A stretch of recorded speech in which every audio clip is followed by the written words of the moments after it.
I went to a club. It was a girl there. I didn't know that world existed until I came in through that door, and even the bartender was dancing. I was like, oh my God, where am I? The guy that he was teaching it to me, he was like, okay, here, 1, 2, 3. I was like, don't 1, 2, 3 me. Tell me what I need to do. The following is a conversation with Juan Matos. Juan Pachanga Matos is one of the most well-known salsa dancers in the world. Born in Santo Domingo, Dominican Republic, Juan Matos moved to New York in the 90s, where he was first introduced to mambo. Juan's impressive street style of mambo got him noticed by some of the most experienced dancers of his day in the clubs of New York. Juan's incredible dance ability, stage presence, unique flavor, and polarizing style of pachanga continues to inspire generations of salsa dancers around the world. First, I wanted to build the timeline and learn more about your upbringing, how you got into dancing, and all of those things. So you were born in Dominican Republic, I was right? born in the Dominican Republic. Okay. And then you grew up there? No. No? Yeah, I moved to New York when I was 15. Okay. But half of my family was living in New York already. Gotcha. So I used to go to New York for summer, Christmas, and stuff like that. So I was going back and forth to New York. Okay. Yeah. Okay. And then, so you were exposed to music and to dancing since early age then, right? In the Republic? Yes. Yeah. Yes. And that's how you got started, or? No. There, of course, they dance in the streets, and then my grandparents and my whole family in the parties used to always play music. Mm-hmm. You know what I mean? But it's introduced to this line, dancing on two, or whatever we're gonna call it. Mm-hmm. It was when I moved to New York. Okay. Yeah. Okay. Not over there. There I just got the flavor. Yes. So then you moved in New York when you were 15? 15, 16, around there, yeah. And then you started to take classes there? No. I started taking classes when I was around 19. Okay. You know what I mean? Is that when I was introduced to taking classes, not to the salsa world. Okay. So different things. Gotcha. Okay? I got introduced to the salsa world after, because I didn't know that existed. But I started, I'm going to make it quick. I went to a club, it was a girl there. She was dancing, you know what I mean? I was like, oh my God, whatever. She told me you could come and join my class. I went to her class, and then is when I saw what, we used to call it back in the days, the 1, 2, 3. Because, back in the days, first of all, salsa classes. When she told me to take salsa classes, I was like, ha! Well, you are cooked? What type of salsa you do? I know how to put ketchup and mayonnaise together. Right. That's the salsa that I know. So to us in the Dominican Republic, taking salsa classes back then was like, okay. Cooking classes. Yeah. So, and then I got introduced to, or I saw what that was. I was like, all right. And I got interested, and then I started taking classes for there. So what have you seen exactly? When you say salsa world, what have you witnessed? What I witnessed was that the first time, it was my first show ever, because I just knew my instructors, which was Vitico Pacheco and Osmar Perones back then, and I saw them dancing that way.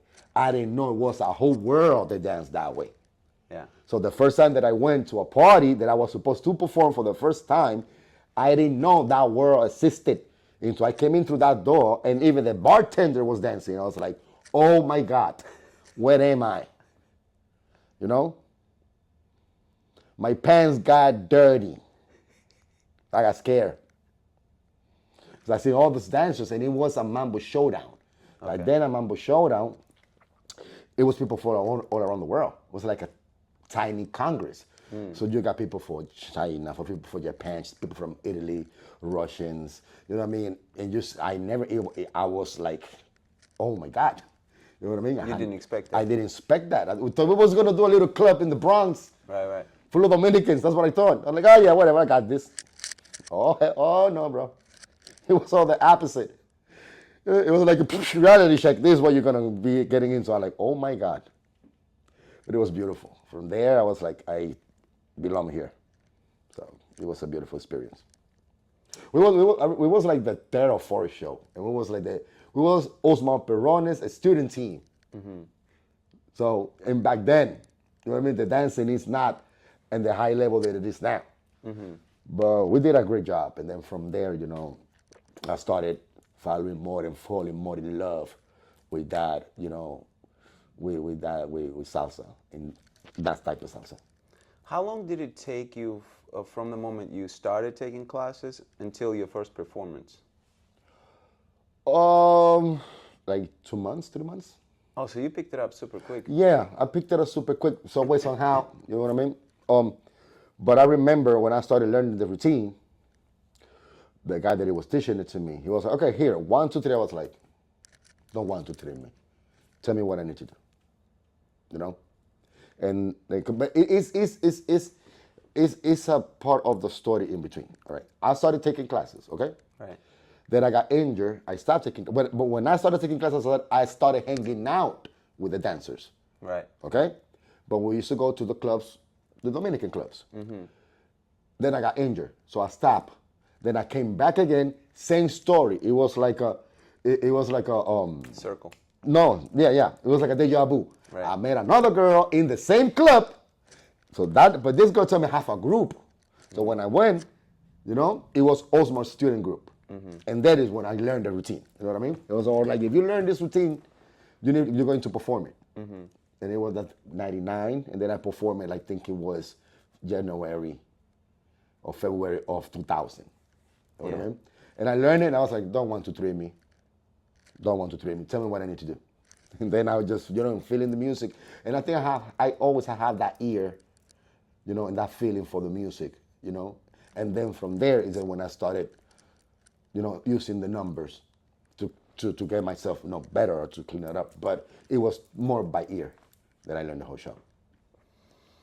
So you learned a choreography based on music, not the numbers mostly. Not the numbers mostly, but then it was things, you know what I mean, that I needed to do it by the numbers because it's a routine. Right. It's a show. Right. You know, and then, you know, but then me learning that routine, I started learning the count.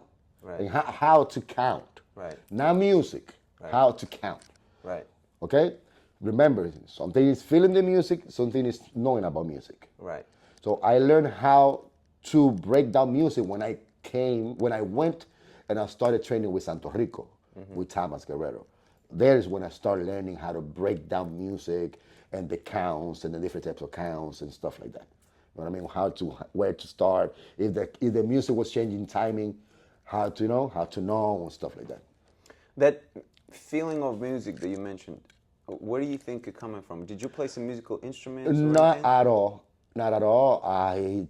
You know what? When I was small, when I was like 4, 5 years old, my grandfather, after dinner, he used to sit down in the porch of the house, play music, but he was playing boleros. It was a radio station. They used to play at that time. It was a program in that radio station called 100 canciones y 1,000,000 de recuerdos. It's 100 songs and 1,000,000 recuerdos. Now, memories. So it was these old boleros. You know what I mean? Yeah. I didn't want to be there. Of course, I was like 5, 6 years old. I wanted to go play or watch TV. But I think, and then like I listen to those songs now and I could remember them. So that feeling of the music and then listen to so many different type of music, you know, I think I developed that ear and that feeling for the music. If you see, I prefer romantic music, romantic salsa, no matter what. Right. You know what I mean? Of course, for the shows, you need to use something more to impact. But when it comes for me to dance myself, to feel it, it needs to be romantic. So, because I was even raised by listening to that type. Correct. But I mean, in the all the 80s, 90s, early 2000s, being with my father, being with my family, we used to always play that type of salsa. When it comes to salsa, I always have listened to to a lot of different type of music. People think that the salseros, most of the salseros, they just listen to salsa. Salsa, in my personal life, is the music that I listen the less. You know what I mean? I listen to boleros. Whoever knows me, they know what I'm talking about. I listen to boleros. I listen to a lot of ranchera music, a lot of music from Mexico, a lot of R&B. You know what I mean? I'm a hip hop head. All hip hop, not new hip hop. They're all hip hop. You know what I mean? And I think all of that, I think it has developed that ear for music. Because sometimes I listen to things in the songs that people be like, I cannot hear it. Like, you don't hear that? You don't hear that little king, Right. under the drum that is under the conga, that I don't know if it's a glass that fell, but I could hear it. Right. Yeah, but hopefully, and thank God, I got that. Yeah. And my daughters, they got that too. I don't know how, but they do. Like, you hear that? I don't know what you're talking about. They hear stuff that I don't hear, but they're more hip hop. So you did your first performance. Yeah. You said around 19, right? Yeah, let's say 1920, yeah. And then what happened from there? You still trained with the same group, or What happened from there was that group broke. That I was in the student group. They pulled me because, like I tell you, my beginning story is long. So let's make it short. Yeah, condense it. Condense it. Yeah. So from the student group, they put me to the professional group, and then that professional group broke up, and then I passed to be part of Santo Rico, and that is where my career started. You know what I mean? Yeah. Yep. So I was in Santo Rico, and then from Santo Rico is that I learned how to break down music. I learned how to choreograph, you know, and thanks to Thomas Guerrero, and also my parent that was there as well. They gave me the opportunity, and I learned, and then from there my career started up. How would you sum up your career? If you had to use a sentence or a few words, how was it for you being in the dance world? Fun. The interview is over. I came in to have fun. I did have fun, and I'm continuing to have fun. Simple. When you started with Santo Rico, how many years did you train with them? Do you know? Give or take? 2 years. Okay. Two, 3. It's, listen to me. Is that I was lucky, and I was blessed, because I came in when the industry was growing up. You know what I mean? When the international congresses started to grow up. You know, when salsa was still beautiful. You know what I mean? There was not that many competition. The competition was like, they doing good, we need to do good too. Now we need to do better. Make sense? All right? And remember, back in the days, it was 2 or 3 congresses per year. Right. So you needed to work for a year to get ready for the next Congress. It's not like now. You need to get ready for the Congress starting on Monday, because then you have another Congress on Tuesday. Make sense? Yeah. So it was more fun. It was more lovable. People were Meant more. yes. From what I'm seeing now, you know what I mean? And it was fun. I was in there for the fun. I was not in there for the money. I was not in there for the fame. I never thought that I was gonna get to what I'm at right now. I never worked for it. You know what I mean? I was blessed because I was just having fun. And I think my fun and my aura showed to the people, and then that way they love me so much and respect me so much. You take classes with me. I did. You have to take classes with me. So Yes. I have to be always like that. Yes. You know what I mean? Yes. So, And I wanted to ask you about that, because you have very, I would say, unique energy. Yeah. And, you know, people, I think, can feel that energy from you. Yes. So is it something that always been there, or did you develop it? I believe, I think it has always been there. You know what I mean? Because the first thing, I need to have fun. I need to be comfortable. You know, because sometimes it's not the step that I could teach you. You know what I mean? It's for you to feel comfortable with it, for you to have a good experience, to have fun, to relax. Because so you could develop it in another way and think about it another way. Because I know in morning congresses, because in congresses in 1 hour, you're gonna learn 3% of what you're gonna see. You know what I mean? Because everything could pass so fast. And there's so many people there that you don't, you could grab, and then you're taking classes from so many people at the same time that you Don't retain. don't retain that much. Then you probably take the video and take it home, but it's not the same. So what I like to do is people to have fun, to relax, enjoy. I try to make jokes. I try to make, and then some way somehow people, they always see me like, like I know I'm ugly, but it's not that bad. I'm not gonna bite nobody. so you know what I mean? Like, okay, and then to relax and have fun. And people, they go out of my classes with a great experience. I respect everybody, how they wear, what they want to teach, and how their mentality is on dancing. They want to be soldiers. No. My classes, you come to have fun. Right. And I try to play music that people, even sometimes music that people know, so they can sing and play. So you know what I mean? So yeah, that's who I am. It's more my personality than the character. Got it? Yeah. It's a natural thing for you. It's a natural thing. Right. What things did not come natural in dancing? You said counts were something that you didn't get right away, or were there anything else, any other things that really challenged you? No. Nothing did. Not that they comes to my mind right now. No. Probably you're not $100 bill that everybody is going to like you. It makes sense? Right. Probably that. I was trying probably sometimes to be too nice because I don't like controversy. I don't have no enemies. Right. But I mean, so probably that, because then it was always that with certain people. But those people that goes like this is the ones that they wanted it to go to the top, or they wanted it to be somebody. You know what I mean? Like, okay. But I think that when the hypocrites, they started to show up, it was a little difficult for me to handle it, because I have a great heart, I have a big heart, and I give love to everybody. You know what I mean? Not I could count with this hand, and it's going to be too many fingers to tell you probably the bad experience that I had. Right. What I mean? But probably that little thing with certain people, probably they think they are more than you, or when they are really not. Or better than you. Exactly. Okay. But sometimes those type of people is because they got something is missing in their life, something's missing in their heart, or they don't know how fame is not for everybody. Fame is not for everybody. They don't know how to control it. You know what I mean? And then when they see somebody at their level with the same fame, they try to, to avoid you, or they try to, like, you're not in my level. Come on, man, it's dancing.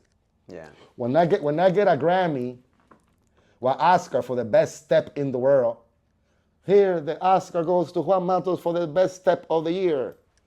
Then I get more humble.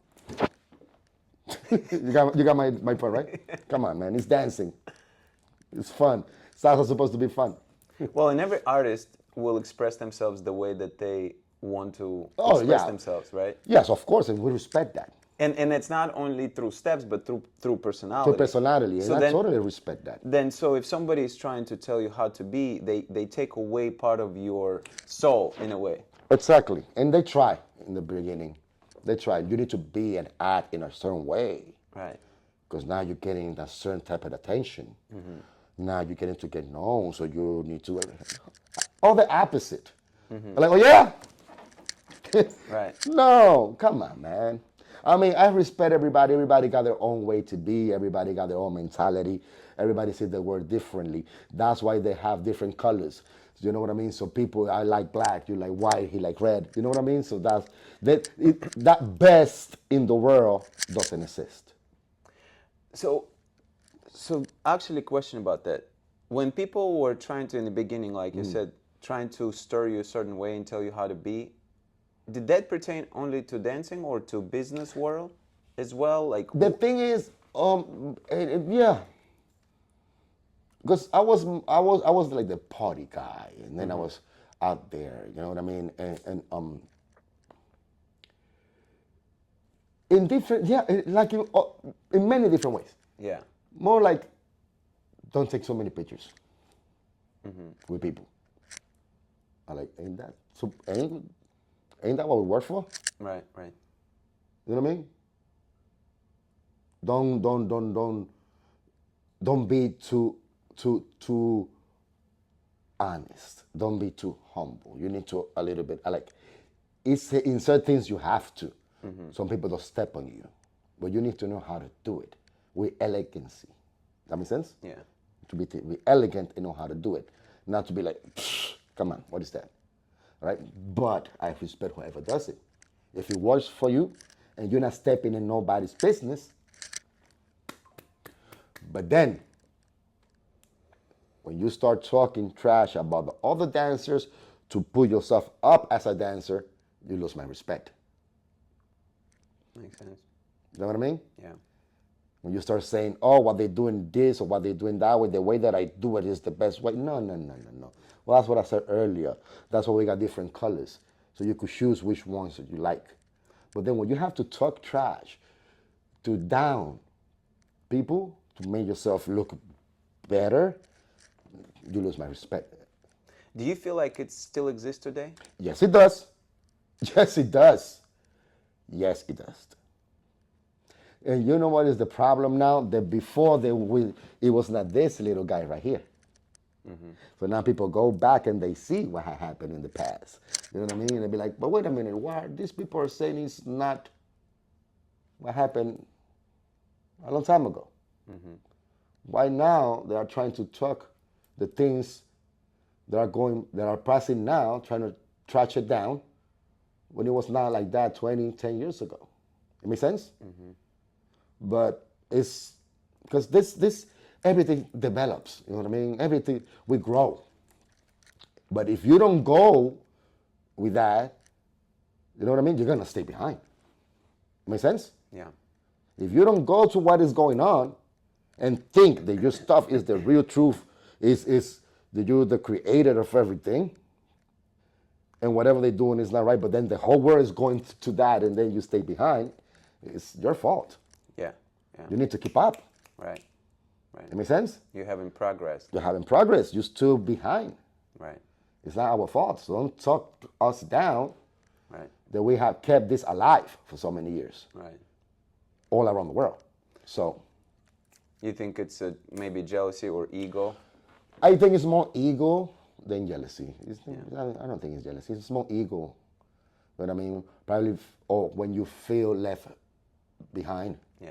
You know what I mean? Or your stuff is not cool anymore, and people are not following it no more. Your trend died out. Make sense? Yeah. So, and then, but we respect it. But then don't try to talk bad about the others. Right. That's not cool. Right. That's not cool. So, Right. But like I said, I respect it. I respect everybody. I respect everybody what they do. If they put a plate of food in their table, you know what I mean? It's respectful. But when you start talking trash about the others to put food in your plate and you're taking food or their plate, then you lose my respect. And from a lot of us, you lose our respect. That makes sense. That makes sense. So, nickname. I've heard Juan, Pachanga. Let's clear that up. Yes. All right. Now, they used to call me like that even when I was in Dominican Republic. But it's not because the step of the pachanga. It's because it's a song. Óyeme Juan Pachanga, olvídala. So it was like a urban legend song, and then everybody in the Dominican Republic have like nicknames. Okay. And I mean, they used to call me like that, and my uncle started calling me like Juan Pachanga. But I had that from before, even that I was a dancer. So it just happens to be part of it. And remember, pachanga in a lot of countries in Latin America means a big party, not a step. Okay. Right? Like I told you, vámonos de pachanga hoy.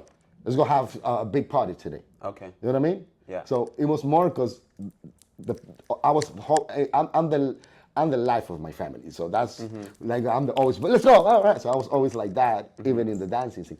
So because that is what I got that nickname, not because the pachanga step. You know what I mean? Right. Okay. That we clear that up. Yeah, that makes sense. But also the other meaning for pachanga, obviously, is style of music, right? Or how would you define it otherwise? So the other definition of it.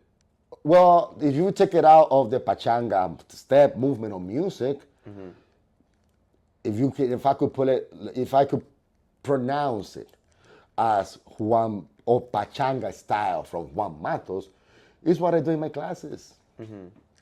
Have fun. So I take that pachanga, use it the way we used to use it in America, that is having a good time, let's have some fun. Right. You know what I mean? And I Yeah. put it into my style Right. and my style of being, and let's have a good time in my classes and in my dancing. The steps that you're doing in your classes, Yeah. did they exist before or did you develop them? A lot of them I develop them, a lot of them I learn it. You know what I mean? Most of it I learn it. You know what I mean? Probably I do it my way, Right. but I learn most of them, yes. Okay. So Everything that it has to do with Afro and rumba, which is on style now, I've been learning and doing it for a long time. You know, and I started studying it more. I used to see it and do and try to copy it, but then it was not the same when I started learning it from the Creole Cubans. right. You know what I mean? And my instructor in that area is Maykel, you know, which is one of my best friends, and he's the godfather of all my daughter. But I know my limits. You know what I mean? So what I used to do, I was used to ask him the steps that I know that I could do, and ask him how to do them. Like how I do this, and let me show that. No, and then he used to tell me the story. I'm like, I don't care about the story, where it came from. I need to learn how to do that. And then I used to put it in myself, and then add into my stuff. You know what I mean? Do it in my way. So yeah. Then when it comes to other stuff, like I used to watch a lot of. One of my inspiration is Bart Fosse, the jazz dancer. Of course, Michael Jackson and stuff like that. But then all of these things, I learned it more from that style of dancing of Bart Fosse. Yeah, and so, but a lot of stuff, yeah, I learned it, and then, but when you put it, and always you need to respect where the things come from. It's not that I woke up one morning and be like, oh, hey, I created a step, me knowing that that's a Afro step. You know what I mean? Yeah. Yeah. And like, oh, I create, no. I probably do it my way, but that you need to respect where that come from. Right. Got it? Yeah. What was the process of developing your style? Like, do you recall a particular moment in time when you started thinking to yourself, okay, I'm going to move that way? Or did it kind of evolve? I think it just came out. I was not that type of stayed in front of the mirror for an hour trying to create a step Okay. or try to make it look different. It just came out naturally. Yeah. You know what I mean? When I used to probably learn something, you know what I mean? I used to probably, yes, practice it, but not that I'll have to make a difference, or I could make an impact. No. Just come out. And a lot of things, a lot of my stuff came out social dancing. Okay. Social dancing, I was just having fun. and I used to just come out with stuff. Because I got very popular in the New York scene in the social dancing. That's how my name and my way to be as a person got me popular quickly in the New York scene. Because remember, they didn't know who I was. Right. I came new. Right. So, and then be nice to everybody. And I just wanted it to be with everybody. And yeah, no, and I never thought about it. And then choreographing, probably, you know, feeling the music, and I was come out with something, you know what I mean? And then, oh, that's cool, let's keep it, you know? And then a lot of my stuff became icon or famous, or how you want to call it. Right. And I'm so, and I remember, you say like, don't make people copy your stuff or do your stuff. You need to tell them, I'm like, what? Ain't that why we work for? Like, people could do what we do? Right. That's what we call ourselves instructors, no? Yeah. Yeah. So you were okay with it? I love it! I was like, listen, do it this way. You look better doing it that way. Come on, man. You were there to share the culture, Of not course. to keep the culture. Come on. I love it. And I for love free. it. Yeah, what else? So then, your career, most of your performances, were you dancing solo or were you dancing with a partner or No, both? always a partner with my group. It was just an era. You know, that something happened that I perform alone, but it was not for a long time. It was a few congresses too. I don't like to perform alone. I don't like it. I respect who does it. I work with a lot of people that they do solos, and they even do competitions. But and I respect those. I respect everybody that they put their foot in a stage to perform. You know what I mean? Because all the sacrificing and all even to the students, the beginners, the kids, they deserve respect. You know, just to put your foot there and show what you love. Yeah. It deserves respect. But when you solo and somebody like me, I could do whatever I want. Right. You know what I mean? Yeah. Because you would not know if I messed up or is the right way. Right. Whoever knows me will understand what I'm saying. Because every time that I do a show, I do it differently because it's how I feel in the music in that moment. Right. You know what I mean? That's the thing about me. Me and music, we got a connection. Me and that's my girl, I'm her. They will together forever. Me and her, music. So, if you could see a show of mine that I did it today, and you could see a show of mine that I did it 2 days ago, and then you're gonna see a show, the same show that I'm gonna do 2 days after. You're gonna see 3 different shows because it's how I feel in that moment, what this music is telling me to do. Yeah. I will do the same step but differently Right. because it's how I feel. So solo, yes, but being alone on stage, oh my God, that's scary. That's so scary because everybody's looking at you. Right. So that's scary. That's so scary. And oh my God. And then I got all my friends. You just saw. We're not gonna mention names, but you see who I was in the phone with before we started. They ask me. Yeah. And yes, because this is the thing about me. I tell my dancers, my friends, whoever takes a private with me, whoever I'm working with in the routine, is like, I'm gonna tell you what I know you can do. I'm not gonna tell you what I think you should do. Make sense? Because I know, I tell them I need to study you so I could teach you. Make sense? So now I know I cannot do a split, but I know you can do a split. And you should do it right here. Bang! I'm not gonna be able to do it. Right. Because then you got instructors that they teach to what they will do. No, in this part of the music, I'm going to do this, so you should. No, I think in that part of the music, you can do this. Do it.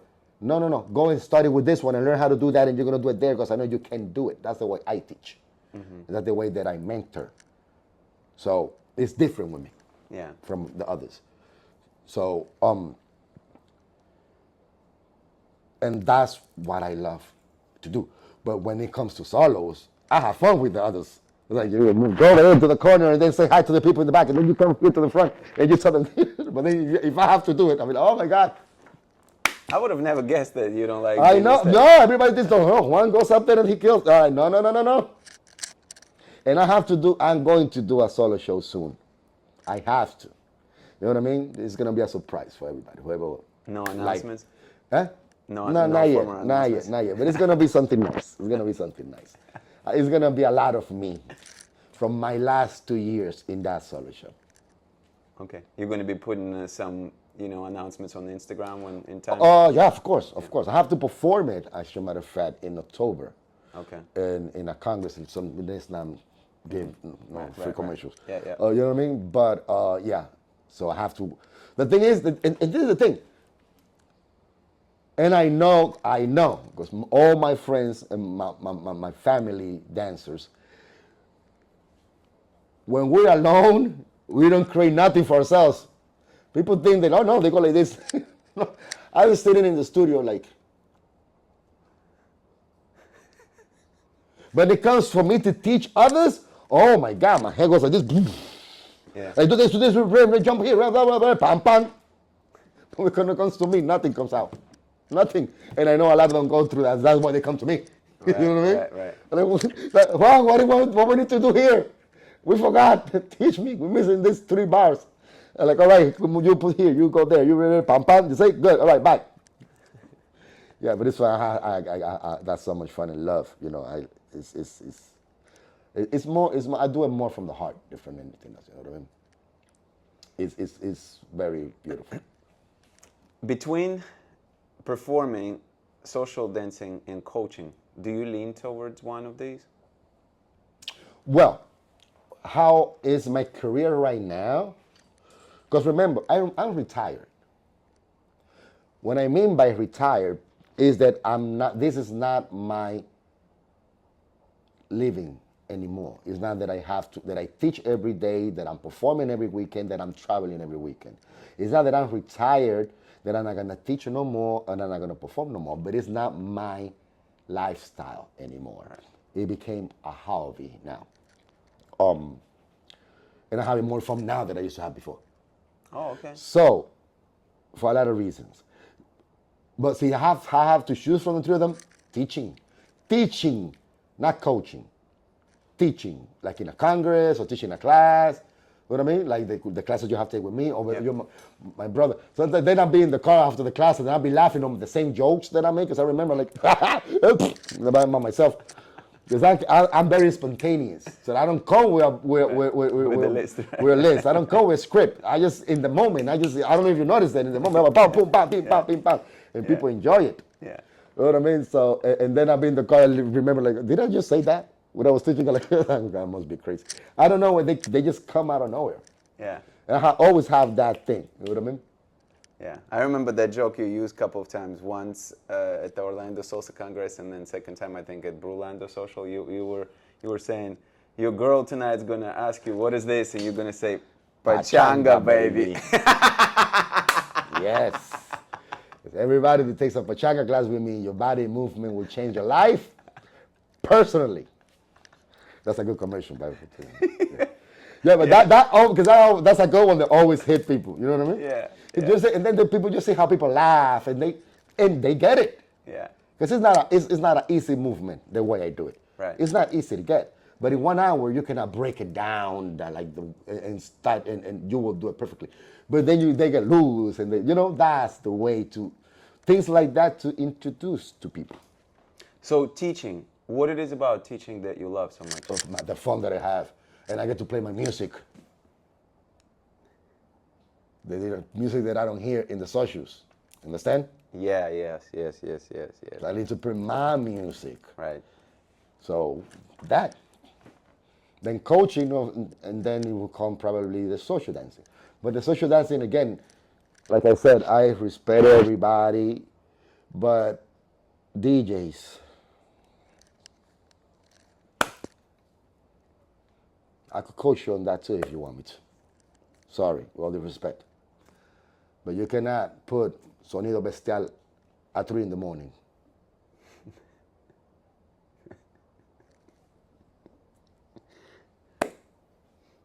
Let's leave it like that.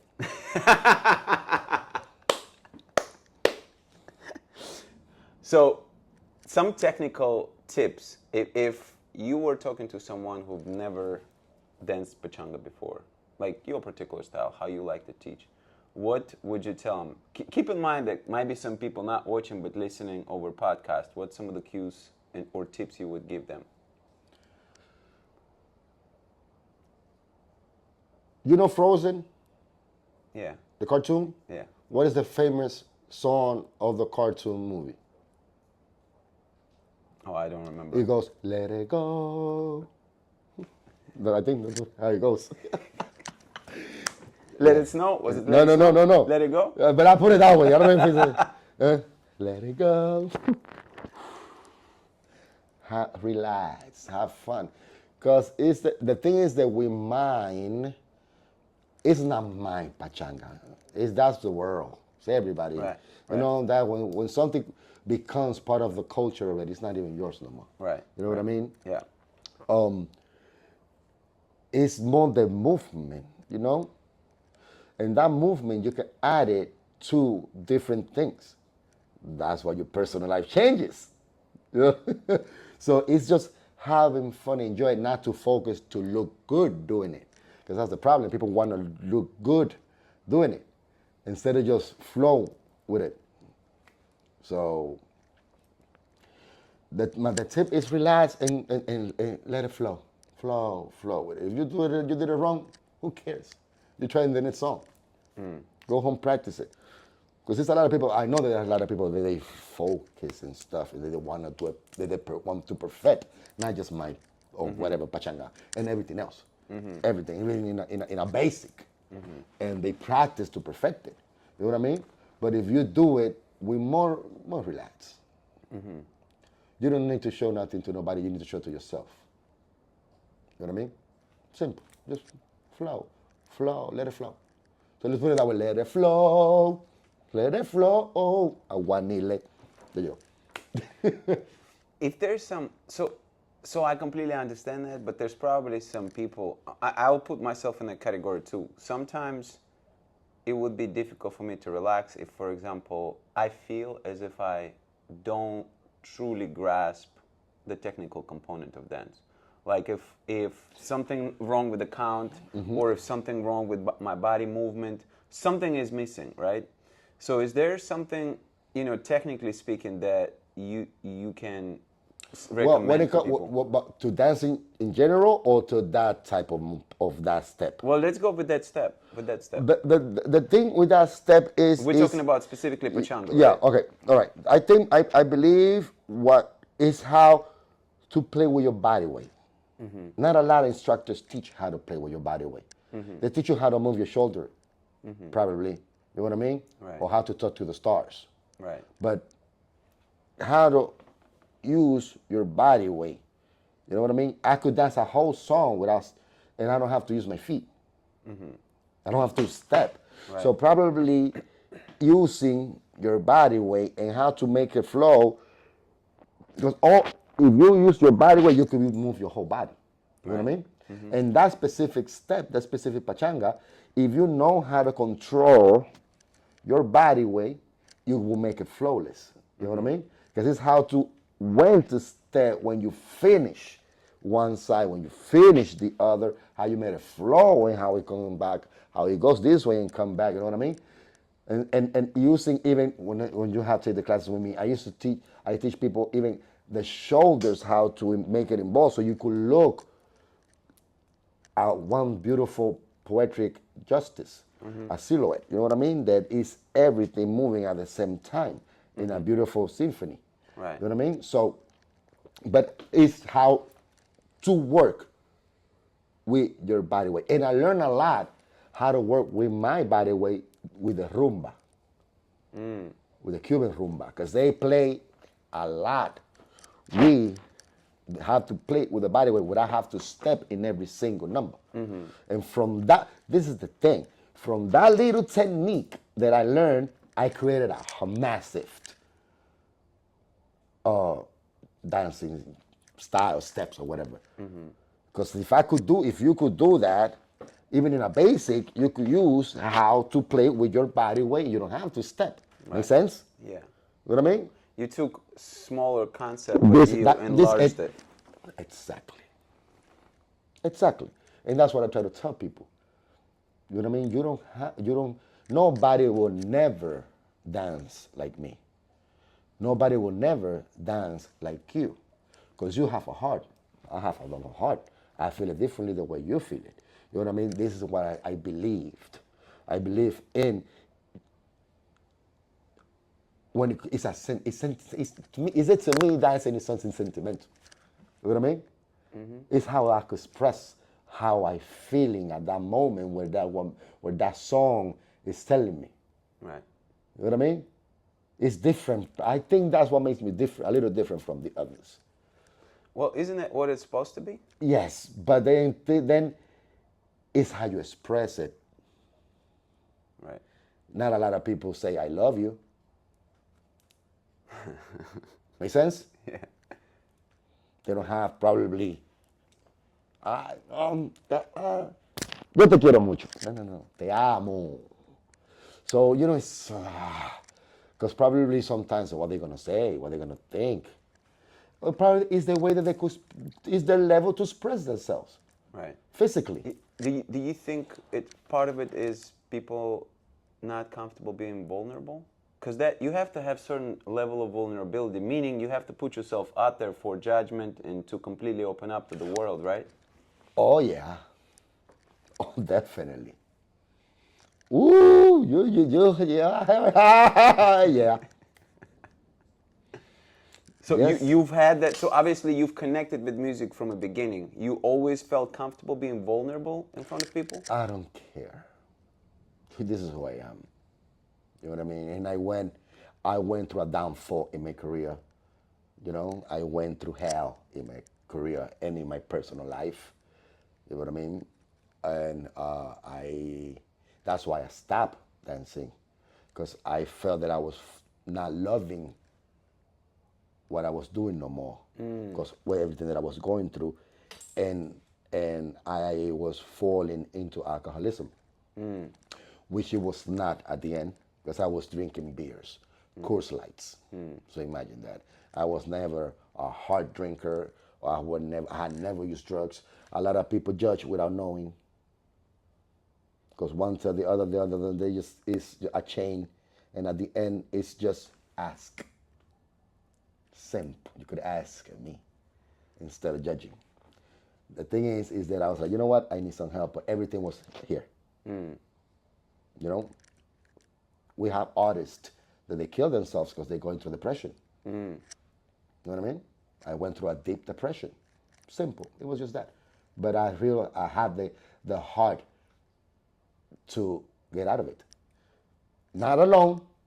Not alone.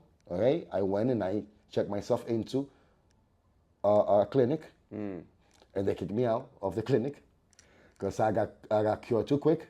Because when you want something, you know, and I wanted it to get cured, I got cured too quick.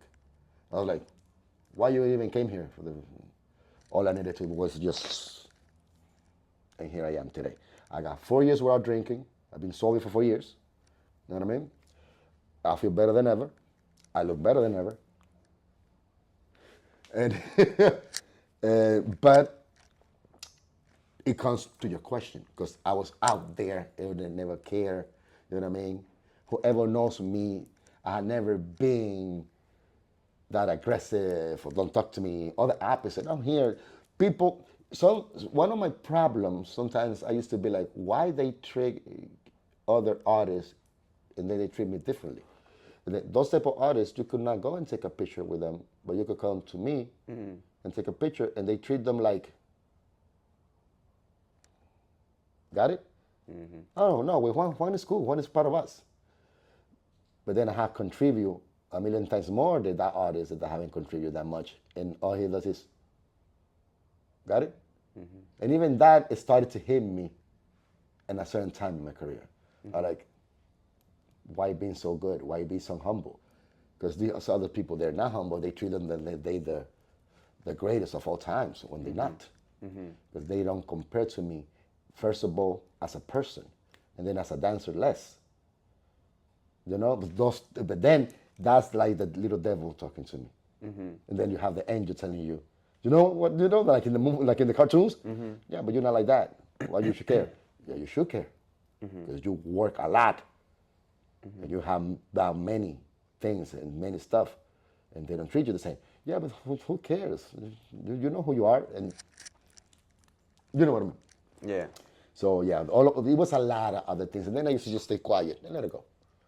But that staying quiet and let it go, what got me to a point in my life that I felt like, you know, there's a lot of people go through that. A lot of people go through that. That's why one of the reasons I was like, I need to stop and take a break. You know what I mean? And because I used to drink to go to sleep and not think about my problems. Got it? Because for me, sometimes I used to stay quiet not to offend people, because I know the power that I have. And that's what I told you at the beginning of the interview. I could say something that might offend some people. You know what I mean? Because that's the thing, that I have always been truthful, and I never have scared or talk the truth, or talk whatever I feel like, or what I think it should be, or tell you the things the way it's supposed to be. And sometimes people, they avoid me because they don't want, people, they don't like to listen, they hear the truth. You know what I mean? They love the lie. Right. But then at the same time, you got those other people that they could see you walking on waters, and they say this because you cannot swim. Yeah. Got it? I stole that quote from somebody. So, but, and then you're like,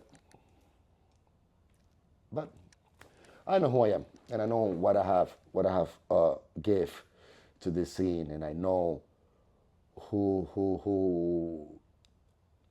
in my side, who's not. I know everything, because that's the problem. That's another thing about me. I know everything about everybody. Yeah, I will write a book one day. Trust me, I will write a book one day. It's not gonna be bad. It's gonna be truthful. Looking forward to that. Yeah, thank you for sharing. I know it's a personal stuff, but Yeah, that's another thing. I don't care. yeah, yeah. And I think and now that's another thing about me. I'm helping people that they're going through situations like that. Right. What I mean? I help people that even after the pandemic, because dancing was their life, and they lost a lot. Right. Family, they lost love, they lost work, they lost a lot. And even in those type of people, I try to help them. So even in that, I'm giving to dancing. You know what I mean? Yeah. So now that they see my story, or the people that knew what I went through, they see me now. Because trust me, this is not what it was 5 years ago Right. at all. Yeah. You know? And they be like, how you did it? I like, come, I tell you. And you know, with my character and how I am, I made them feel comfortable, that they open up to me, and I was like, and same thing like dancing. I did this, you should do that. No. I think you can do this, or go this way, or try that way. Right. You know what I mean? Yeah. It's the same. I use the same technique that I use to dancing to teach people, to teach them to probably get out of depression, of a mental problem. You know what I mean? Or they having some issues with their personal life. And I do that a lot with my good friends. You know, because they saw what I went through, and now they see who I became. And they asked me, somebody asked me the other day, will you take anything away from your past? Not at all. At all. Because my past makes me who I am today. And I'm a better man today. I'm a better father. I'm a better son. I'm a better brother. I'm a better dancer. You know what I mean? It's powerful, man. What were some of your memorable or favorite collaborations with other artists over the years? And who? All of them. All of them. You mean performing wise? Or mean that I collaborate with them in a certain thing? Anything. I have collaborated with everybody, bro. Every dancer that you're going through your head right now, if it's, I'm not gonna say the new schoolers, and even a lot of new schoolers they're working with. Look, we could change somebody's life by telling them, instead of turning to the left, turn to the right in that part of the song, in that part of the show, and that would change the whole routine. If that routine is successful, you will change their whole life just because you tell them to turn to the left instead to the right. Make sense? Yeah. So I have done that with almost everybody. You judge it. You saw it. Yeah. Yeah. Something happened before we start the interview that he judged it. He saw it. Did it happen? So everybody. And it's not that I'm like that. I help this one. I help this one. I help that one. I'm not mentioning names. I know, and they know, it's enough. And when you said something happened before interview, a couple of artists were FaceTiming for an advice. Yeah, what's up? Yeah, Yeah. let's say that. Yeah. So and Yeah. I think you said you work with a bunch of Yeah, but with a lot of- those two artists, for example, look, I have a family. Okay, those two is part of my family. Right. You know. Yeah. And then you got the others, but Yeah. they're part of my family.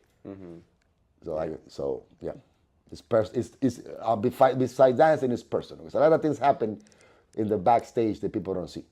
Yeah. You know what I mean? So.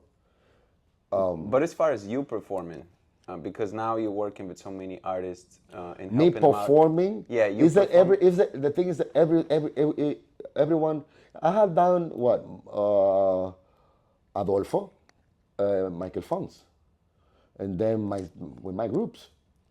You know what I mean? But if we talk about big artists, is the most was Adolfo. We had done four shows.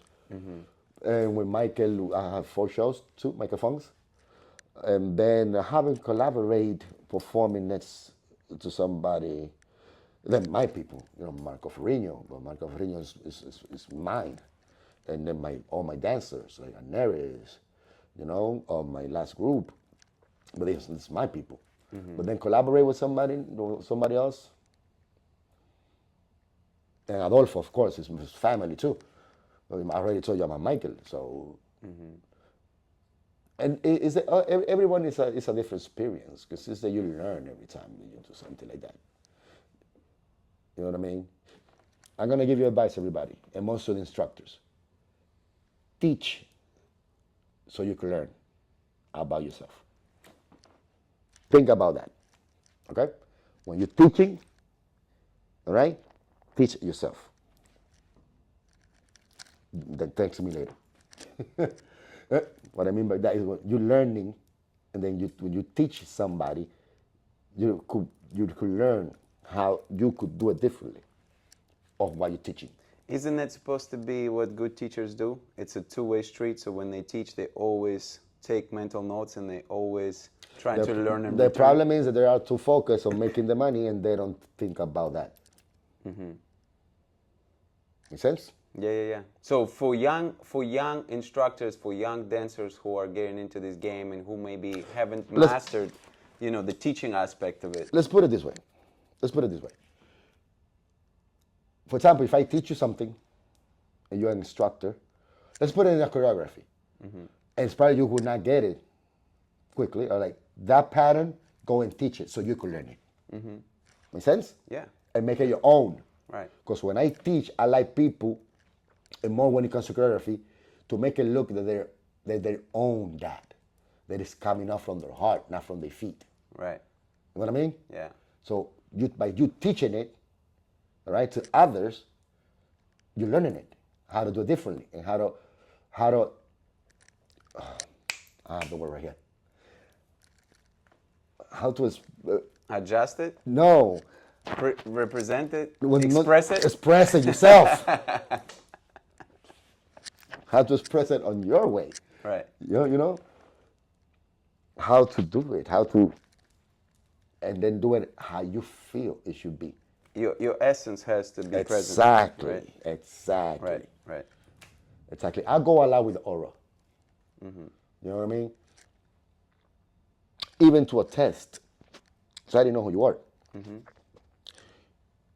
All the people asked me here from the area to interview, but I don't like the aura.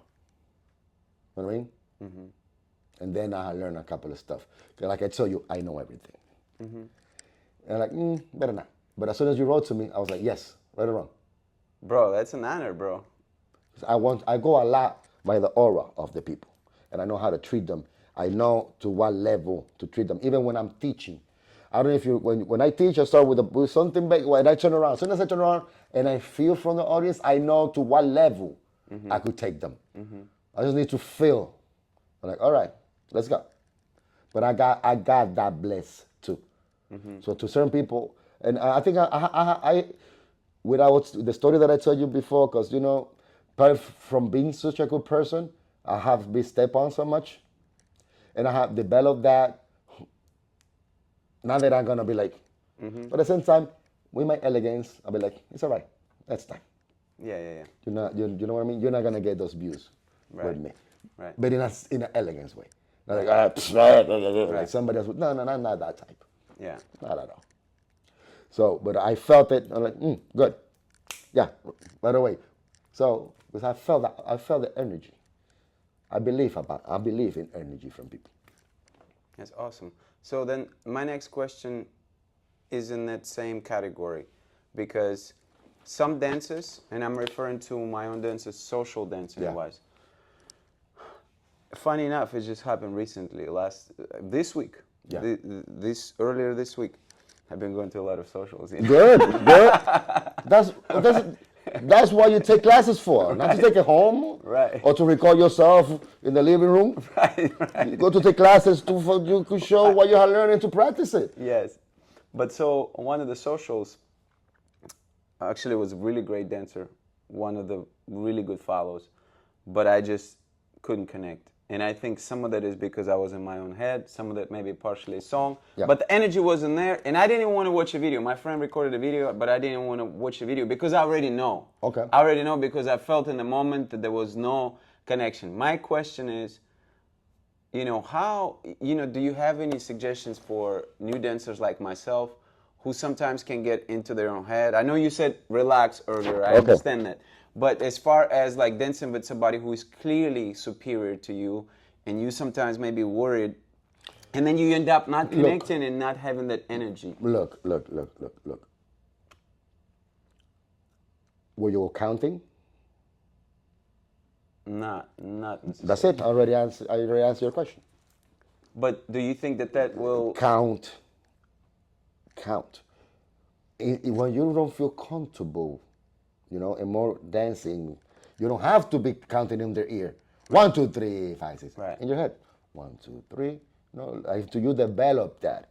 That you develop that connection with your soul and the music. You know what I mean? That you know when to travel, when you know when to express. But you need to develop that, which is not easy. I'm not telling you this is going to be easy. We're going to have a hard time. But that's what the numbers are for.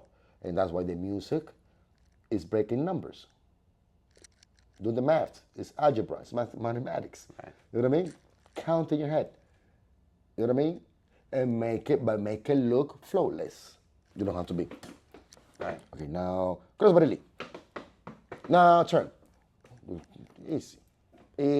And then it's gonna get to a point. Everybody, we all went through that. Mm-hmm. I remember when I started social dancing, that I used to get out of timing. Mm-hmm. My instructor used to be like this. Here, go back on timing. He used to give me the watch in front of everybody. Vitico. But because I was so, I can tell you, I was blessed. And I had my moves. Right. Back then, which is not the same as now. And something I was forgetting about, and they was like, count. If you control the counting and what you do, it's going to get to a point that you're not going to have to count no more. Mm-hmm. That's why we count. And here in America, at least they still got that. The people in classes, they count. In Europe, they don't count. You need to count for them. I think we was in Santo Rico. That's like, beautiful. We count here. Thomas, you're doing a good job. That's why, because sometimes they don't count. Yeah. But you need to count. So all together, we look like we're here like a unit, and we're all going in the same path. Yeah. So, but that's my advice. Probably another instructor will tell you something else. Somebody else will tell you something else. You know what I mean? But my advice is that at the beginning, count, because we all went through it. Anything that you learn the music, and then sometimes it's music that they change timing. Yeah, they do. That messed me up yesterday, actually. You see? So, and then you get confused. Oh my God. You are more lost than when we went to the conversation in the hotel that we didn't know where to go. Now, you know what I mean? You're like, yeah. Oh my God. Yeah. I'm like, I'm stepping on 5, but I'm trying to be on 1. But you know what is the good thing about that? When you know you're out of timing, you started to know. Right. And you started to recognize and listen to the music. You're like, wait a minute, there's something wrong. Right. That means you started to feel it. But there's people the music changes, they keep going. Right. When we're talking about people that are training. But remember, in America, even if they look, they don't count. So there is no numbers. Yeah. What I mean by Latin America, what is it? Whatever. Okay, us, Hispanic, whatever. Mm-hmm. I don't want no controversy. No, okay, we here, we count. They're here, whatever. You know what I mean? Right. You know what I mean? Then we don't be like 1, 2, 3. Okay, now we start dancing. Mm-hmm. We just go with the flow. You know what I mean? Yeah. We don't follow. Well, a lot of people do. A lot of people don't. And the music changes a million times, and they continue. Saranguero, tarán, acostar, este rico mambo, un verano en Nueva York, tan tan, and they don't care if the music changes. Huh? Right. They're having a good time. Yeah. So, but if you started to feel that, like, okay, something wrong, That's a good sign. Yeah. Because I was not listening to nothing when I was social dancing in New York. And then my social was like, in front of everybody, like, get back on timing. It's a good wash. Here. In front of everybody, like, oh, I got out of timing. Okay, I need to learn more. I need to study. Yeah, but it was beautiful. But that's a good sign, though. So one other thing, I know you talked about feeling the music. Obviously, you talked about counting. But any observations that you've made maybe recently about, what mistakes new leads making and what mistakes new follows making the most? Now, this time,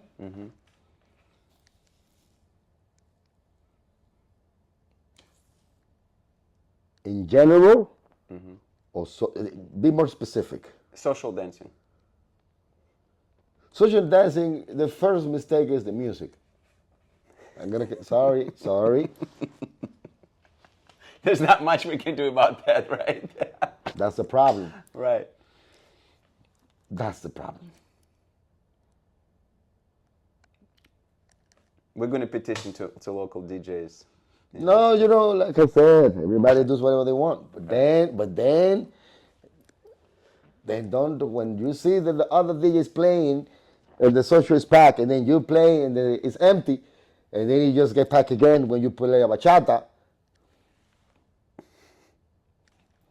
Digo yo, no sé, but oh my God, I don't know if I could answer that question. Because there's so many questions that I cannot answer. Just like I told you before, dancing to me is something more, it's more than that. It has become more than just having fun. You know what I mean? But then if you're teaching someone, right? Like if a lead comes to you or a follow comes to you and they're getting started, and based on what you've seen out of people, some common mistakes, right? What would you tell them? One common mistake, and I teach all my people that, and I teach that when I teach a part of our class, is that this is not reliable no more when you do a crossbody lead. You can use a technique of just bending your elbow, and this become a rubber band effect. You dance mola. Proper tension. If we talk about technique, right? Talking about technique. Let's not talk about feeling, because it's the winner. Right. Right. So let's talk about technique. Right. All right? Yeah. Another thing is my hand. I don't put my hand on the down bottom of the lady. Right. Guys, we know. I put it on the top of her back so I could control her more. That's another technique. I learned that from tango. Tango people, they grab it right here. Okay. So they could move. I could dance you a whole song without using this hand.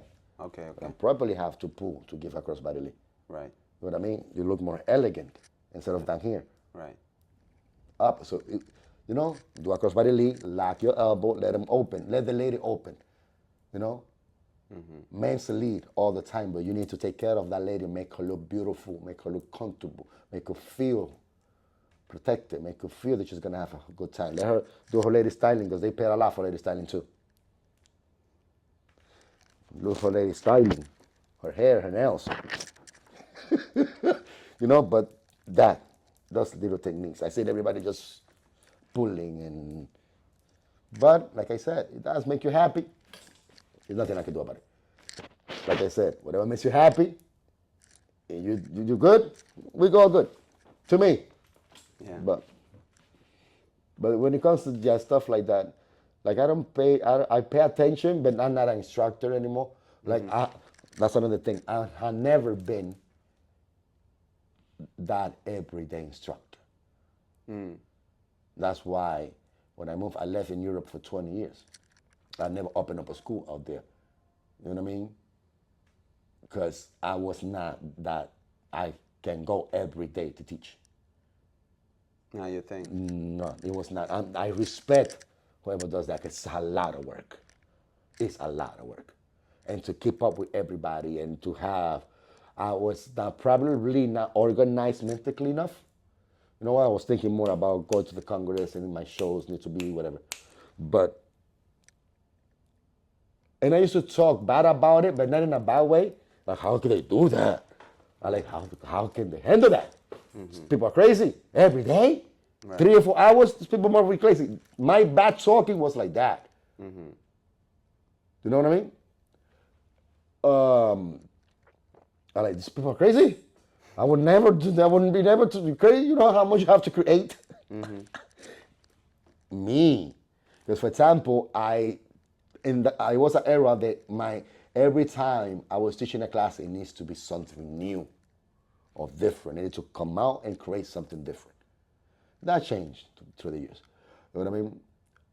But even that, I cannot be teaching the same thing I taught the last week. You need to come out and do something different. But then I was thinking, imagine that I have to do that through the week, 4 times a day. I cannot handle it. Right. I'm like, no. But then, people, they got their patterns. They got, today we're going to teach this, and then the next week we're going to practice what we taught the other day, and then like that. And I was like, oh no, I can't. So I never developed that instructional side of me.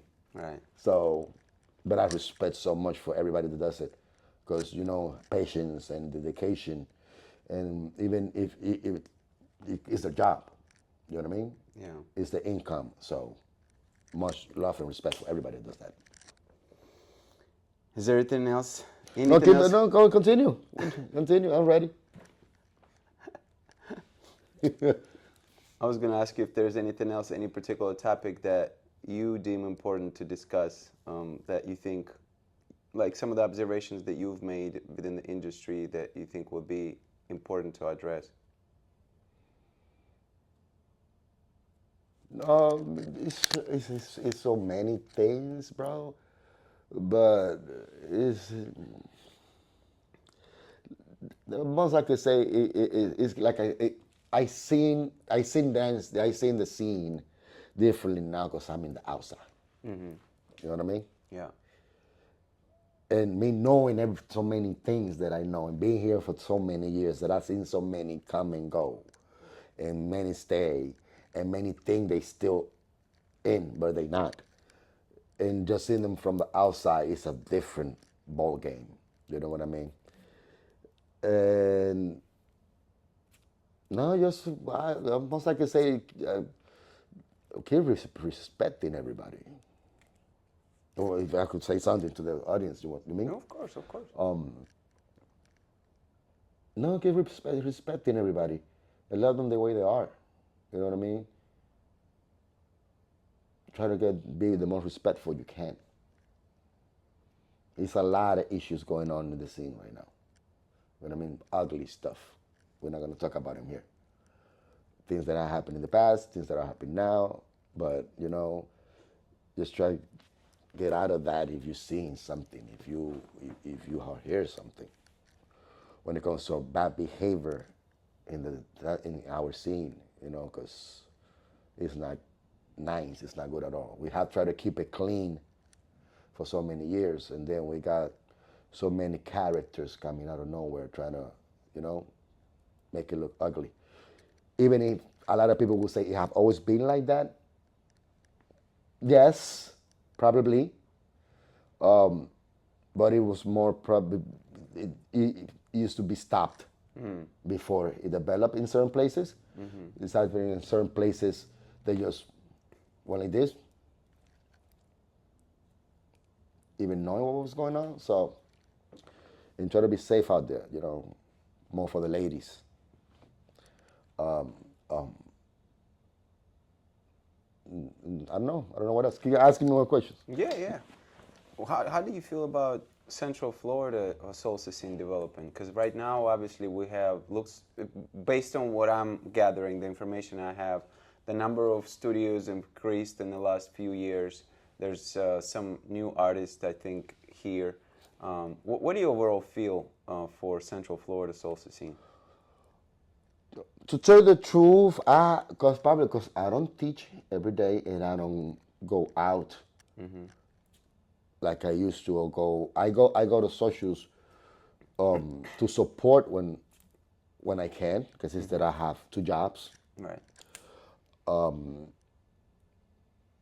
I hear and I see more because, of course, the relationship that I have personally with Thomas Guerrero, which is one of my instructors and a really close friend, and of course, my brother and sister, Raul and Delia, they family. And I hear them talking, and I hear them, and they ask me for advice. More Delia and Raul because they knew as well. Thomas has a few years here, but Raul and Delia, they just have 2-3 years here. They're still learning because it's not the same scene at all what is New York. New York is a different ball game what Central Florida is. How would you describe the difference? It's different. Let's put it that way. Because I don't, like I told you, I prefer to stop. Yeah. And that say something that probably some people will get offended. Well, okay, so I guess like, Let's put it that way. Let's put it this way. In New York, people are more dedicated. Let's put it that way. Okay. They're more dedicated. Fair enough. Fair enough. Well, I'm not disrespecting nobody. Right. Because probably sometimes they're taking more serious. Here, probably they just, like I said, just want to have fun. Right. Got it? So. Yeah. And then probably the people that they want to make it serious, they don't get the following that they need to make it serious. Got it? Make sense? Yeah. So listen, that's the difference. Yeah. And then you started saying, so you have, Santo Rico that's been here for a while, and you have new artists like Raul and Delia that's coming in relatively new. Yeah. And overall, how do you feel like all of that is developing and how that looks? No, okay, Santo Rico is already a base school. You know what I mean? That it's been around for so many years, and it's part of history. Right. It's part of my history. Delia and Raul, if they continue the way they're doing, they're gonna make really big things. And they just here in not just in Orlando, in Florida, and their path and how they going, and the way they keep going that way, they're gonna make a lot of big stuff here because people are getting more to following them, and of course they're family to me. I love them, so that's what I want them to do. Right. I want it to become the biggest possible they can here. You know what I mean? And they got my support 100% and my blessings, as well as Thomas, of course. But Thomas is already Thomas. Right. And if they continue the way they do, they're going. Yes, it's just keep climbing up. Like somebody said that the top of the mountain is just the beginning of another. So you just keep climbing. You know what I mean? So. Yeah. You mentioned you spent 20 years in Europe. Yeah. What it was like living there? Great. I know how to do pasta. Come to my house. No, if I calculated, the thing is that like I told you at the beginning, I came into the scene, I was blessed because when they told you was there at the wrong time. It was there at the wrong place and wrong time? Yeah, I was there at the right time at the right place. Okay. Because he said I started to get fame when the Congress was growing. You know what I mean? So then when I started my career by myself, the Congresses, they needed that. So and then I started to travel a lot. Then to a point that I was more in Italy than I was in New York. I remember that I remember something. Now it's easy because you got this little thing right here. I remember going home, opening my mailbox to see if my flight tickets was there. Right. I remember taking tapes. Oh, that makes me old. I should not say that. Taking the tapes to the shows before the CDs. Going to a phone booth because they was calling me. I had a call. We had a meeting, a call from Europe at a certain time, and go to a booth in Washington Heights in New York. Because the phones call to Europe. Imagine calling from the house phone. How y'all have it easy, you dancers. We are email. You make you good. A little video that you post on Instagram, you get famous. We had it to work a lot to become famous. Because remember what I said, it was like 2 or 3 congresses a year. And this, we're going to finish this, and it will probably be up in 20 minutes. No. You needed to wait for the DVD to come out and buy it next year. Because it was no websites that sell it. Mm-hmm. And buy the cassette of last year to see the performance. Bro, you have it easy. So the way I got famous, it was like that, by mouth, not through little videos on Instagram. Yeah. So I was there at the right time. So this promoter was like, look, I saw this, or probably with the cameras. They were with the cameras back then, recording the shows and the social dancing, taking it to Europe and see what, and show it to everybody there. And that's how I became famous. So I was traveling a lot, and then to a point in living in New York, to go to a Congress, to get to Europe, you need to leave on a Thursday, so you could get there Friday. Then the pre-parties got on style. So you need to fly Wednesday, so you could get there Thursday, come back on Monday, destroy, have 1 day of life in New York, which is Tuesday, to travel again on Wednesday. So I did that like for a year or 2. Yeah. That was destroying me. I was not seeing my family. I remember I had a maid go to my house to make my bag, do my laundry in New York. So I didn't have time to that. Mm. And then I used to stay in Europe a lot for like a whole month. And then from that month, go to the congresses. I was like, you know what? Why I just don't move here? The biggest congresses are here already. Mm-hmm. Here in America, there was not that many congresses as it is now. There was still like LA, the New York, the Puerto Rico, then the Chicago was getting big, and all those congresses started to get big. I'm talking about 2002, 2001. You know what I mean? 2003. If I'm mistaken, sorry. Too many years, too many memories, too many stories. And then that's how I moved. You mentioned Maykel Fonts. Yeah. Afro-Cuban artist, right? Yeah. I couldn't think of it. The best. Yes. The best. Love him. How did you link up with him? You know, when you have never passed in your life that you see somebody, as soon as you say hi, you become soulmates? Yeah. That's me and him, that's it. He heard about me. I never heard about him. He heard about me in Europe. Mm. We met at an event that it was a week event. It was in Italy, and the event was a whole week. I was with Candy Mena. Candy Mena, at that time, and for me still it is, one of the best in the world, if not the best at that time in the world. And not because we have a daughter together, but the people that knows, they know what I'm talking about. Candy was like the top in that era. So we took that week, that event that is 1 week, and we just, as soon as we was like, ¿Cómo te llamas? What's your name? Microphone, Juan Matos. That's it. From that point on, that's it to this day. Then we passed a week together, that's it. We became best friends. So because we was so alike, first of all, as artists, our mind, we was talking about art, was so much together, and because you know what, like, when you say something, the sky is blue. Yes, it is. Oh, you know what I mean? Say something stupid about it. And after that week, that's it. We became best friends. And that was when I was already moving. I was in the path to move to Europe. So as soon as I moved, he was in Milan. That's it. We was together every day. And I learned from him a lot. He learned from me so much. You know what I mean? What have you learned from him? What it comes to everything that has to do with the Cuban and the Afro. What I mean, how to express it, how to be more in stage, have more presence. Maykel Fonts is that type of dancer that he just stands on stage and you need to be like. He has the presence. Exactly.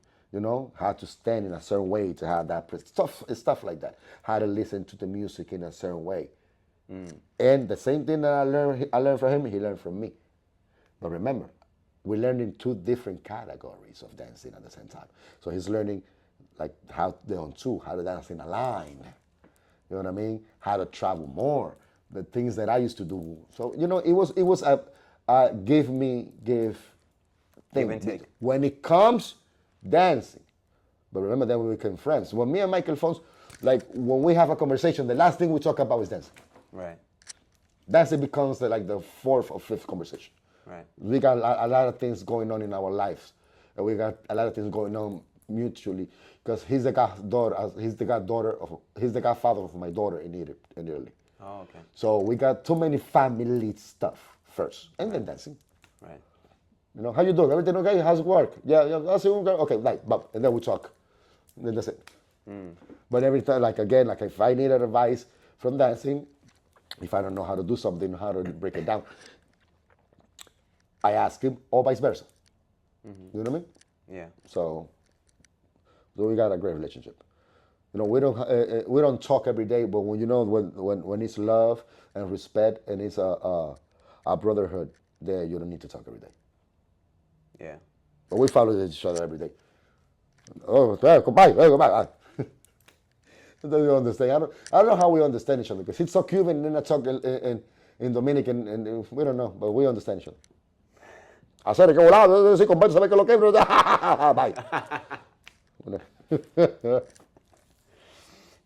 You mentioned when you talked about Maykel Fonts, you mentioned his presence on stage as an artist. What do you think the difference is between a dancer and an artist? It's a big difference, bro. I said earlier, fame is not for everybody. And it's ahead. And one thing is being famous, another thing is being an artist.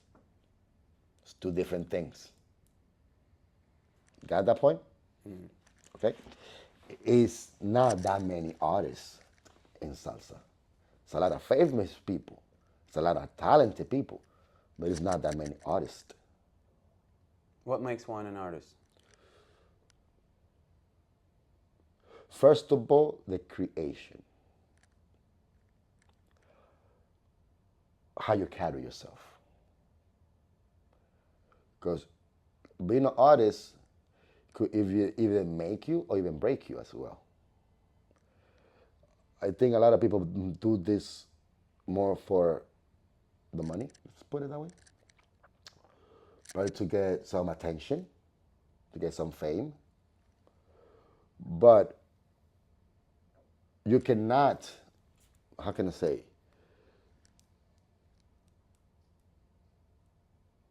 I would like to say painters' names, but people would not. Let's say Picasso. You don't know where the Mona Lisa is looking, right? She's there looking at you, but you go that way, she's still looking, and that's art. I don't know if it's a really deep conversation, this one. Right. But and like you have to live it as well. You know what I mean? Feel it as well. So it's not that many artists in the salsa scene, to my belief, to what I see. It's a lot of good dancers. It's a lot of famous people, but there's not that many artists. Not everybody could call themselves an artist. You know what I mean? How can I explain it to you? It's that if you follow a pattern, you're not an artist. You're following a pattern. You haven't created something. You probably made it better and make it look better. Is it making sense now? Yes. But if you take steps that exist and make it their own, make it your own, and then create something of your own, would you consider that an artistic creation? Probably an artistic creation, but that doesn't make you an artist. So you have to express it a certain way, and you have to put something of your own. Is it? Oh my God! It's like I told you. When it comes to that, it's very difficult with me. You know what I mean? Because it's hard to define. Exactly, because it's that I have seen so many things, and I'm talking about in salsa. Right. You know what I mean? I go out of salsa and I skate, for example. Something stupid, but you know what I mean? But there is people that just let's focus in salsa. is that to me you need to not prove it because you don't have nothing to prove, like I said earlier. But and probably because I have seen so many already, and I have create so much, and I have help a lot. It's really hard for me to be like, wow. Make sense? Probably because all of the things that I have gone through and all of the things that I have in my head. I appreciate and love it, but it's not that like, that is art. That's different. Because like I say, everybody head is different. But to be, how can I explain it to you? It's hard to explain, but not. It's how to. It's you know what I mean? Because I could see two people do the same thing, and I could tell, I could catch something. I don't want to mention names because this is not to mention names. Of course. But I could see somebody now and be like, they're gonna make it.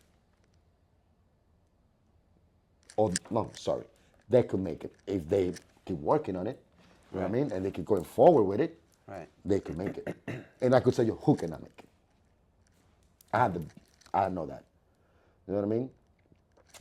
And then these days, salsa has become, even when the shows, Robotic. everything looks the same to me.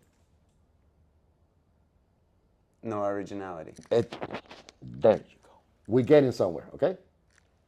So I could see a show, and by the music, and by I know what supposedly is on style, I like, they're gonna do rumba right now. Look, pam pam. Right now it's gonna be right 5 6 7 pachanga, tum tum. Predictable. Art not supposed to be predictable. Thank you. How do you teach that again? Like you can't teach that. You have to find the. You have to find it in your in you. You. Connection. Exactly. Yeah, I have another quote that I be telling my friends. Don't dance to prove a point. Dance like you have one.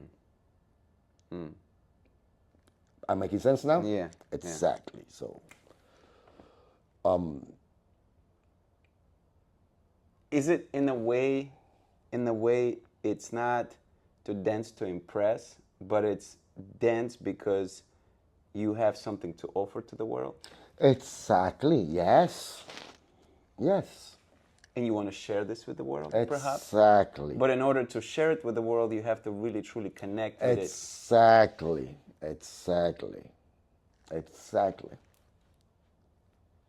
It's hard to get to that place. It's hard to get to that place, I'm telling you. But the thing is that, like I told you, it's probably because I've seen so much, and I have gone through so much, and I have helped so much, and I've been stabbed in the back so much, and I have been loved so much, and I have been hated so much. I use that, and I think I saw this many years ago from The Undertaker in WWF. It was WWF, not even WWE. Because I'm good in pop culture as well. If you see my classes, I use a lot of quotes of pop culture. He used to use this quote that says, hated by many, loved by few, respected by all. And I have this tattoo in my arm. You know what I mean? Because I have gone through so much. So I could, I even seen something in Instagram, and they're not part of me. They're like, if you continue doing what you're doing, you can make it. Keep going. Juan Matos wrote to me. Oh my God. If you need any help. And I have tried to help others, but they tattoo. But they don't care. They don't try to, But I feel like even doing that, like I'm giving to the community, to the salsa community. You know what I mean? But like I said again, is that, and right now you got all these new people because they think they have more followers than you and more likes than you that are better than you. You are. You are.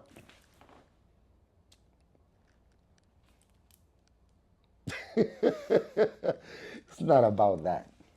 But and that's what I said earlier. Fame is not for everybody. Fame could make you think that you are artist. You're just famous. Understand?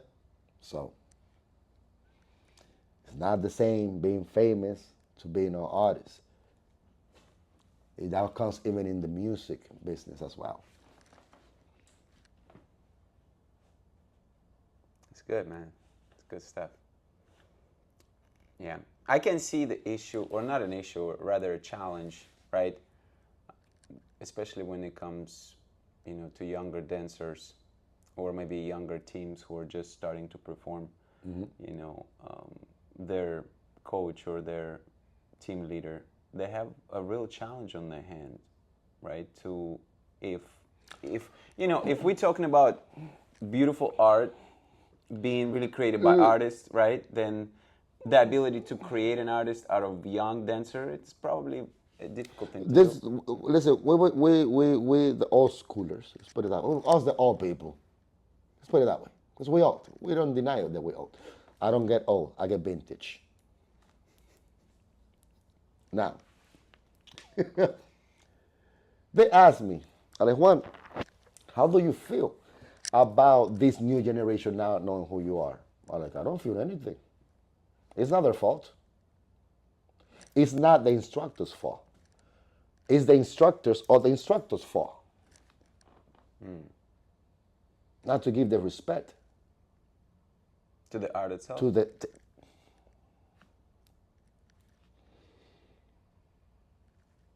Because they show I could teach, I could show you a Susie Q, and I tell you I created that Susie Q,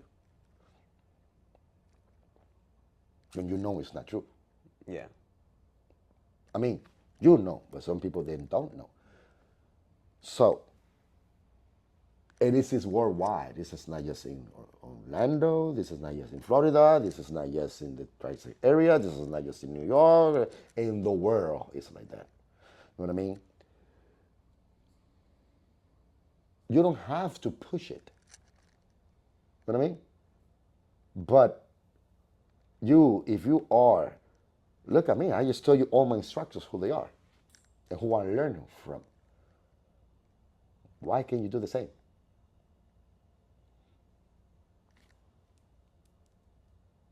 I'm not saying that I'm the famous of all, but I have done a lot. You know? And even my 1% that I have gave, or my 2% to the community to what salsa is today, I have given my 2%. I don't feel better than nobody or worse than nobody. I had tried my best to give what I can't give as a. That you can give. Exactly. But then if they don't know who I am, it's because they haven't been taught. Or because they don't care. Because it's easy to learn now these days. In pandemic, a lot of people, remember, we was all stuck in the house.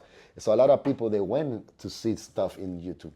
You know how many people wrote to me and like, oh my God. I don't want to offend nobody.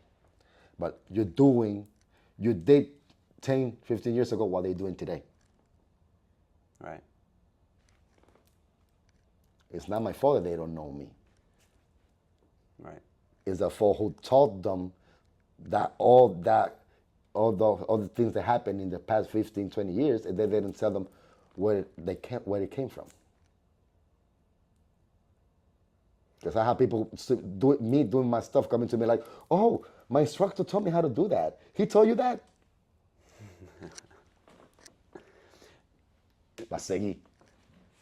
And this, I think you mentioned this is something that has to do with understanding the origin of where things coming from. Like everything in life.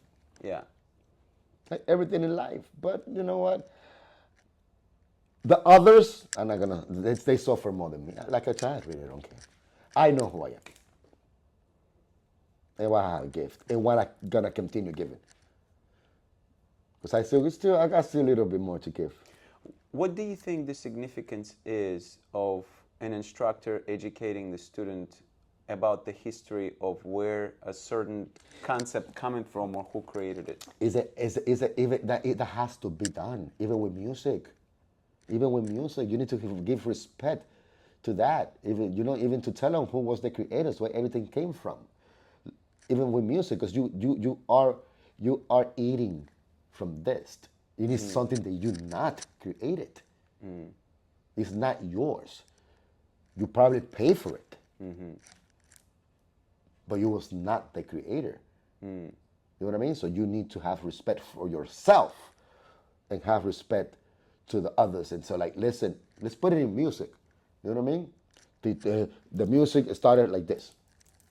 Now just play some song. Like, it's made to whoever wants to learn history. Because some people, and probably 90% of the people, they don't care. They just want to learn and get on stage and perform and blah, blah, blah, blah, blah, blah. But if you respect yourself and you respect what you do, you'll be like, listen, this, and that. If all you do is get famous, make some money, you don't tell history, just go. That's mine. Come on, let's go. And there's a lot of people that do that. Yeah. They don't give respect even to their own instructors, not even to us, to their own instructors. Right. You know, like if you don't know where you came from, you already got where you're going. But I think it's a cool thing if I'm going to do Pachanga a certain way to say, this is how Juan Matos breaks it down. Who say it again? Repeat from the top. If I'm going to do Pachanga a certain way that I learned from you. No, you said Right. something. You said something before that. You said it's cool.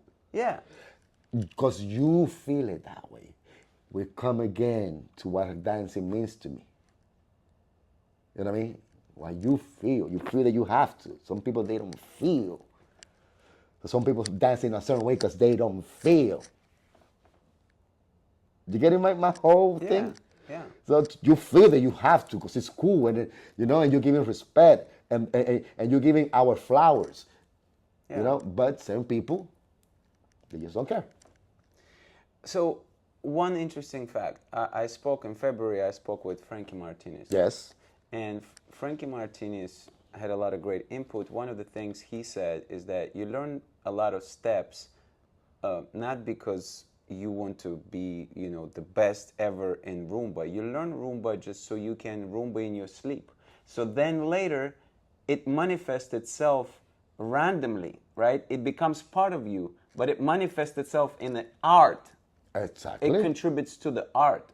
That's That's right. what I took away from that conversation, right? So using that concept, if I am going to use your moves from Pachanga and I'm going to give you credit and Pachanga becomes part of me and I really get it in my head, then I think that's going to help me to create something new, to use Pachanga as a bridge. I just gave you an example an hour ago. But We were talking about the rumba when I started learning Right. rumba. Right. How to work with your body weight. which you took and you created your own step. Exactly.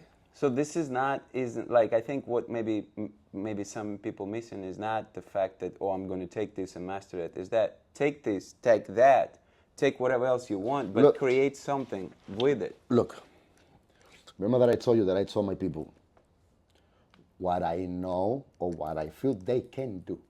I don't tell them what I think they should do. We're going to make a lot of people think in this interview. Too many quotes. So,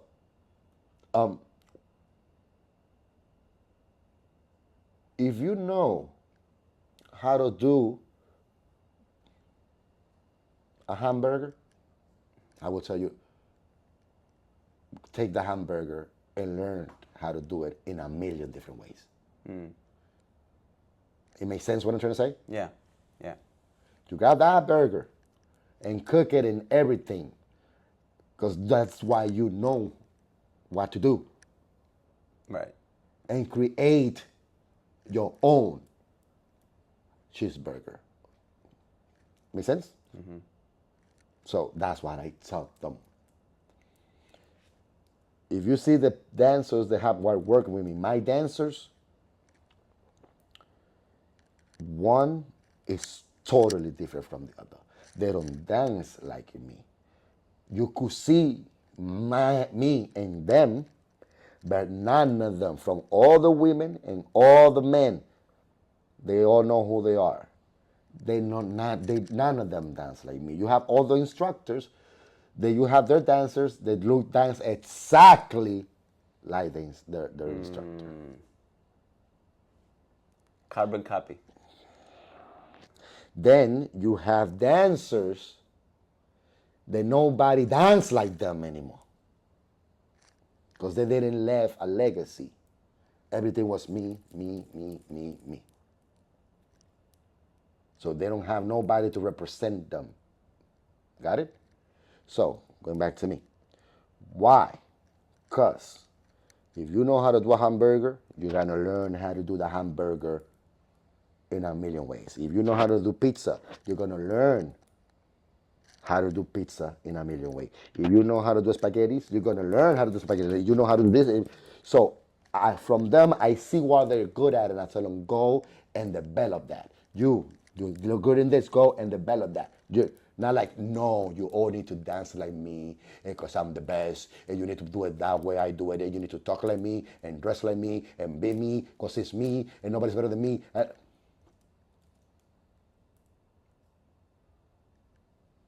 Got the point?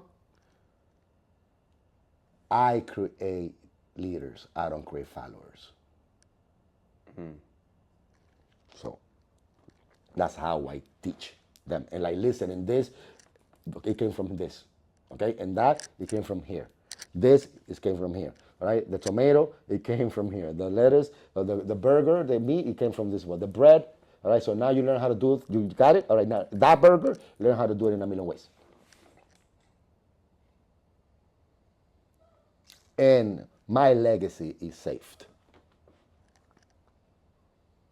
You're going to have some people carrying the torch. With respect. Why? Because I respect them.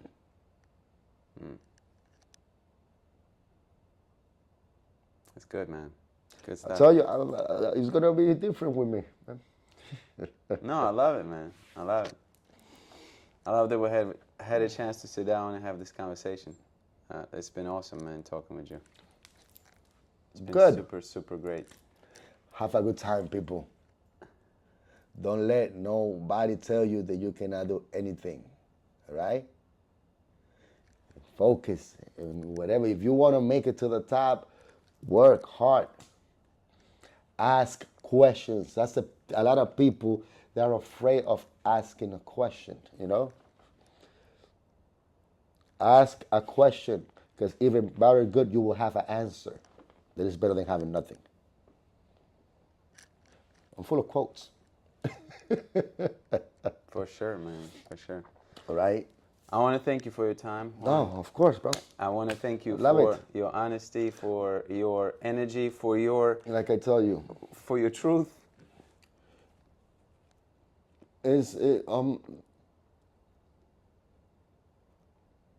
Dancing to me is, I'm not gonna say spiritual, because I would feel not, I don't know, that's not me. You know what I mean?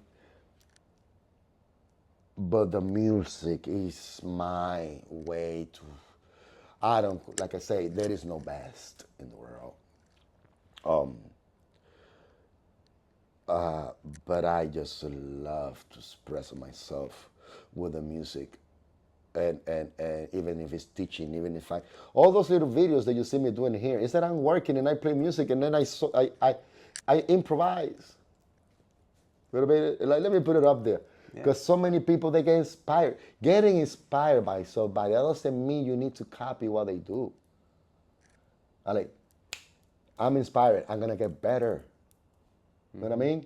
It's too many ways that you can get inspired. It's people that get inspired by copying what you do. You know what I mean? And they don't give the props. Or they do. But those little videos, I inspire so many people through that. You know what I mean? I don't do it for fame. I'm not gonna get more famous. That's what I'm. The little that I am, and I love it, and I'm glad with it, and I'm so happy with it. Because then you have the people, you got the haters. They do that to get more followers, to show up. Juan is doing that to show up. Yes. Or you want me to keep it in my house? You want me to keep it inside? Let me show it to the people. It's free. If you don't want to see it, just you pass it. You go like this in the phone and you don't see it no more. Simple. And to those people that they try if you don't have nothing now, like this is the thing about everybody can express themselves however they want. But sometimes you need to be, a little intelligent. If you see so many beautiful messages, why to put a bad message? You're gonna look stupid. And it's easy you're gonna get deleted. It doesn't happen to me often, but it happens to other of my dancers. Somebody I have always got something to say. People, that's the problem. They don't know. They don't know the history or where it come from, whatever. But don't do that. Like keep it to yourself or do it personally. I don't like what you're doing or you did this wrong. But if you see so many, you got 100 beautiful messages. What is that? Come on. Why you messed it up? And then you're gonna have that 100 messages get on you. And then you get offended. No. You know what I mean? But sorry, I'm talking too much. I don't get to be interviewed because I don't give interview to a lot of people. He got it. And nothing, just keep having fun, my people. When it's not fun no more, stop doing it. It is not fun anymore. You're not having fun. Stop doing it. Go dance something else. I'm not gonna say it. I was gonna say go dance. No. Let's keep it salsa. Thank you so much for your time, man. Thank you, man. Thank you so Appreciate much, it. brother. Thank Appreciate you. it. Love you, everybody.